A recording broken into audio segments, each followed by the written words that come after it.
जय हिंद साथियों। आज हम और हमारी टीम मोगरा बादशाहपुर के ग्राम सभा उकनी में पहुंची हुई है और यहाँ प्रधान द्वारा कराए गए विकास कार्यों की जानकारी उनसे लिया जा रहा है। हमारे बीच में उकनी ग्राम सभा के ग्राम प्रधान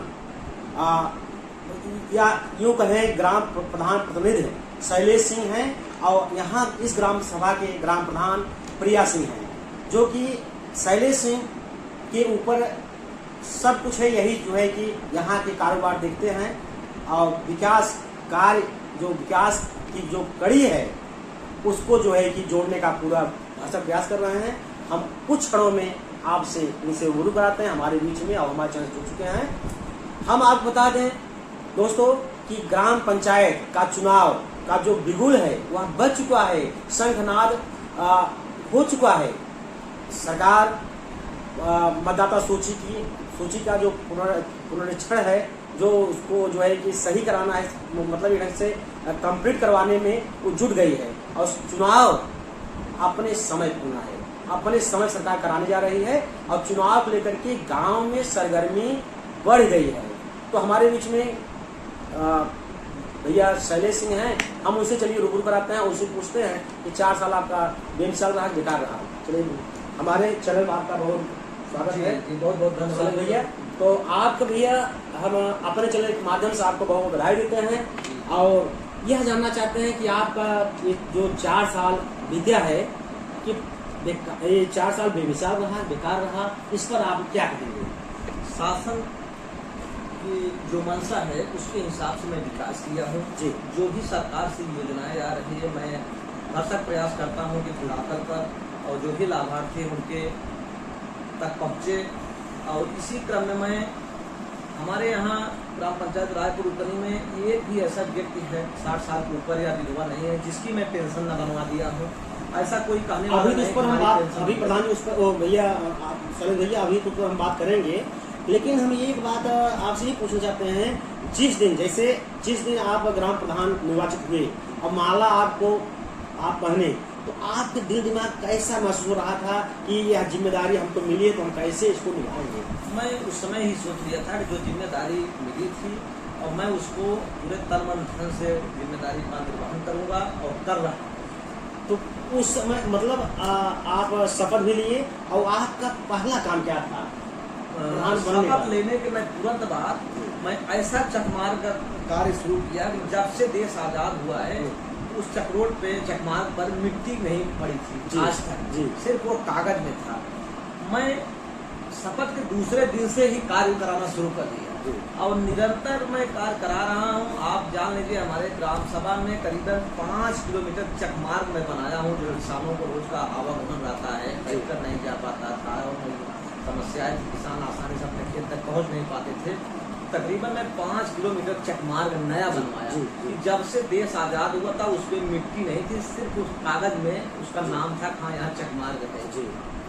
तो भैया शैलेश भैया आपके यहाँ ग्राम सभा में पंचायत भवन क्या हाल है? पंचायत भवन ठीक है, सुसज्जित है, कंप्यूटर है और उसके बाद कैमरा लगा हुआ है, सारी सिस्टम संचालित हो रहा है, चल रहा है। तो उसमें एक वो है सामुदायिक शौचालय जी, वो भी हमारा चल रहा है, सामुदायिक शौचालय चल रहा है। हाँ। तो अभी तक आप 4 साल में जो है कि खड़ंजा इंटरलॉकिंग कितना अभी किस प्रोग्राम में कितना बनवाए हैं? जी मैं इंटरलॉकिंग तकरीबन आप एक नाम बताओ। मैं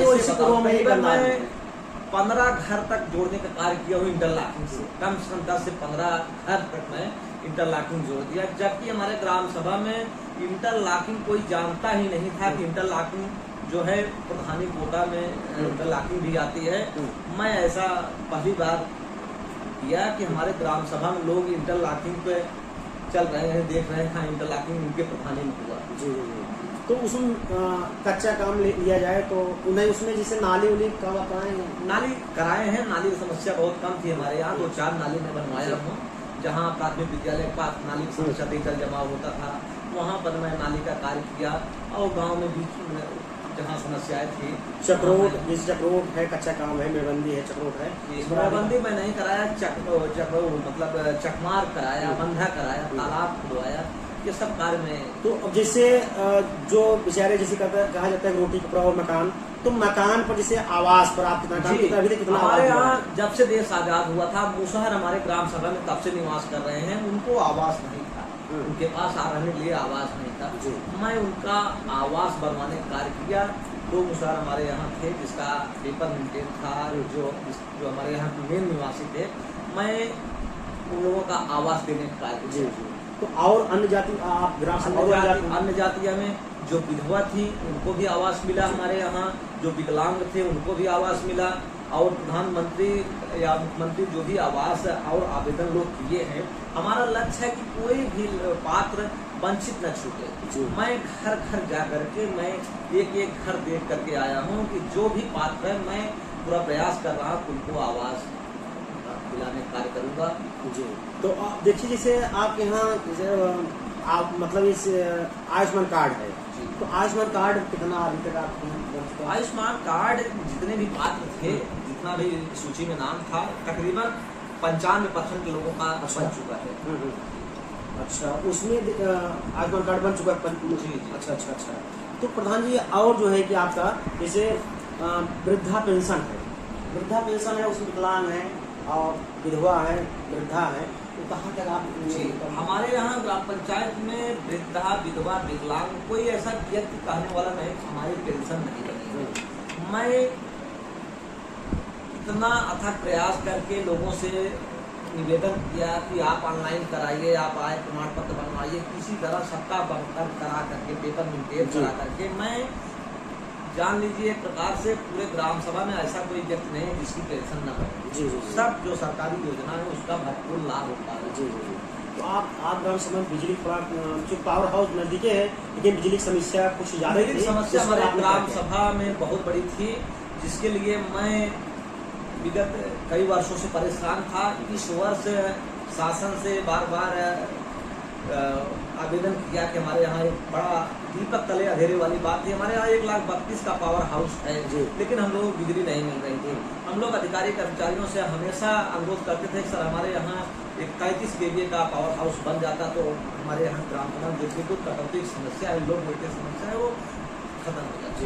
तो शासन द्वारा हमारे यहाँ पास हुआ पावर हाउस और वो बन रहा है। बहुत जल्द 1-2 महीने में हमारा पावर हाउस बनकर तैयार हो जाएगा। और मैं अधिकारी एक्सीएम महोदय से आवेदन किया कि हमारे यहाँ जो जर्जर पोल और जर्जर तार की समस्या है वो भी इसी समय ठीक करवा दें, और माने हैं कि हाँ मैं कार्य को ठीक करवा दूंगा। और हमें विश्वास है कि हमारे ग्राम सभा को सुचारू रूप से आने वाले 2-4 महीने में सुचारू रूप से बिजली मिलने लगेगी। तो जो नवयुवक हैं जो खेल-कूद में आपका मतलब कुछ नवयुवक के लिए खेल-कूद की व्यवस्था? जी, हमारे यहाँ ब्लॉक स्तरीय स्टेडियम है। मैंने पूरे ब्लॉक में आया था एक स्टेडियम, उसका मैं अपने यहाँ जगह दिया, बनवाने का कार्य किया, उसको संकलीकरण कराया, मिट्टी कार्य कराया, और चेंजिंग रूम बना। थोड़ा शासन से या कहिए जनप्रतिनिधि से या थोड़ा बहुत सहयोग तब मिल पाया, पूर्ण रूप से वो अच्छे से नहीं अभी बन पाया है। अभी जैसे ही शासन से कोई बजट आता है उसका विस्तार हो जाएगा और अच्छे से बन जाएगा। जबकि जमीन में इलाट करा लिया, साइड पूरा पिलर बनवा लिया, जमीन एक प्रकार से अतिक्रमण कर लिया। जी। अच्छा। तो विकास जैसे ग्राम सभा जो ग्राम के सभा जो विकास की कड़ी है उसको आप जोड़ने काम कर रहे हैं, उसमें ब्लॉक प्रमुख साहब को सहयोग कुछ मिला नहीं? जी, ब्लॉक प्रमुख हमारे यहाँ लगाए हैं, आरओ प्लांट लगाए हैं, आरओ वाटर कूलर लगाए हैं चौराहे पर, और ढाई मास्क 2 टीम दिए हमारे ग्राम सभा में। और भाई प्रमुख जी इंटरलॉकिंग भी दे रहे हैं, सहयोग कर रहे हैं। प्रमुख जी के अलावा और जनप्रतिनिधि सांसद नहीं, कोई हमारे यहाँ और जनप्रतिनिधि नहीं कुछ विकास किया है। ब्लॉक प्रमुख दिए हैं, मैं बोल रहा हूँ, बाकी और अभी तक कोई जनप्रतिनिधि हमारे यहाँ न कोई स्ट्रीट लाइट दिया है, वो ढाई मास्क दिया है, न कोई सड़क दिया है। अच्छा, तो अब जो है कि जैसे अब नवयुवक आप नवयुवक हैं और काम भी कराए हैं, जो देखा जा रहा है, धरातल दिखाई दे रहा है, तो आने वाले समय में जनता जनार्दन का आशीर्वाद फिर आप लेना चाहेंगे, लेंगे कि? वो तो जनता जनार्दन के हाथ में है। अगर मैं अच्छा किया होगा तो हमको मतलब जनता चुनेगी, और जनता के निगाह में मैं अगर अच्छा काम किया हो तो जनता हमें चुनेगी। अगर जनता को लगेगा हाँ इनसे कोई अच्छा काम करने वाला है तो करेगा। लेकिन ये चैलेंज है हमारा कि जब से देश आजाद हुआ था इतना कार्य कोई प्रधान कराया नहीं था हमारे यहाँ, और ना भविष्य में कोई करा पाएगा। जितना मैं विकास कर दिया अपने ग्राम सभा में, आप किसी से पूछ लीजिए, आप गांव में टहल के देख लीजिए, आप खेत खलिहान तरफ जाइए, जहाँ चाहे वहाँ जाइए, मैं तकरीबन 50 रिपोर्ट मैं अपने यहाँ कराया, जितने भी पानी की समस्या थी। और रिपोर्ट जहाँ जरूरत था वहाँ मैं करवाया, जहाँ पीने के लिए पानी की व्यवस्था नहीं थी वहाँ हैंडपम्प गड़वाने का कार्य किया। जी, तो प्रधान जी अब जैसे आप ये मान लीजिए आपके तालाब है कि नहीं? तालाब है। अच्छा, तालाब का मैं सुंदरीकरण कराया, उसका जो साफ सफाई होता है सिस्टम होता है। अच्छा जी, मैं आप यहाँ राशन कार्ड मनरेगा जो मनरेगा मजदूर हैं कितने लोग हैं? तकरीबन हमारे यहाँ जॉब कार्ड तो बहुत लोगों को बना है, लेकिन कार्य करने वाले लमसम लगभग 100 के आसपास रहते हैं। मजदूरी मिल रही है? जी बराबर, बीच में थोड़ा दिक्कत हो जाती है, लेकिन इस समय मजदूरी मिल रही है। कभी कभार समस्या आती है, जैसे आप इंटरलॉकिंग करा लीजिए या खरंजा बनवा लीजिए, उसका भुगतान नहीं होता। नहीं, इंटरलॉकिंग की बात कर रहे हैं तो उसका पक्का का पैसा तकरीबन 1 वर्ष हो गया, अभी तक आया नहीं। जबकि पूर्व सरकार में पैसा समय से आ जाता था, इस सरकार को पता नहीं क्या प्रॉब्लम है कि पैसा नहीं आ रहा है। प्रधान बेचारे इतना पैसा लगा करके सब परेशान है, पैसा। अच्छा, जिस ढंग से आप ग्राम सभा को चमकाने काम किए हैं विकास कार्य के माध्यम से, तो अभी प्रधान जी क्या प्रमुख समस्याएं हैं आप गांव में, ये अगर आपको अवसर फिर मिले दोबारा तो आप उसको जो है कर दिखाएंगे? हमारा सबसे बड़ी समस्या हमारे ग्राम सभा में घर रास्ते की है। हमारा यही संकल्प है। मैं भाई 5 साल का को समय मिला है, 5 साल में मैं 50 या 60% लोगों का रास्ता में कंप्लीट कर दूंगा पूरे ग्राम सभा में। बचा 50% तो भाई फिर अगर मौका मिलेगा तो मैं करने का। अभी देखिए जो काम बचे हुए हैं, प्रधान जी का प्रयास है कि हम जो भी समय है उसमें भी करेंगे। फिर आने वाले समय में अगर जनता जनार्दन का आशीर्वाद मिलता है तो सेवक लिए वो तैयार हैं। तो अपने जनता जनार्दन को आप मतलब हमारे चैनल माध्यम से क्या संदेश देना चाहेंगे? हम यही संदेश देना चाहते हैं कि भाई मैं विकास किया हूँ और विकास करूँगा, और जनता से यही अपील करूँगा कि भाई मौका दे एक बार, और उसके बाद जो भी अधूरा कार्य रहेगा मैं उसका पूरा करने का प्रयास करूँगा। चलिए, हमारे चैनल में आपको जुड़ने के लिए बहुत बहुत धन्यवाद प्रधान जी। फिर बहुत बहुत धन्यवाद। कैमरामैन शिवाक्ष पांडे, मौसम निषाद, ब्यूरो जौनपुर।